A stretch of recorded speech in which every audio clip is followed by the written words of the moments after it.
yangu, mimi kwa majina naitwa Fatuma Mohamed Bwifi, ni katibu wa tawi UWT Kitaji D.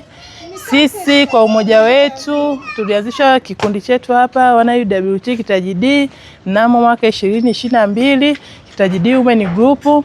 Kitaji D hiyo ilianzishwa baada ya kufanya uchaguzi ndani ya chama, na tukaanzisha kikundi hiki kwa viongozi wetu wa kata. Baada ya hapo tulijaliwa kupata udhamini wa mtu mmoja anaitwa Joyce Mango, akitembelea vikundi na kila tawi waliweza kupewa msaada wa shilingi 500 ili kuboresha kikundi. Sisi kama wana kikundi wa UWT Kitaji D tunaomba ufadhili zaidi na zaidi kwa viongozi na watu mbalimbali ili tuweze kufika mbali katika kikundi chetu.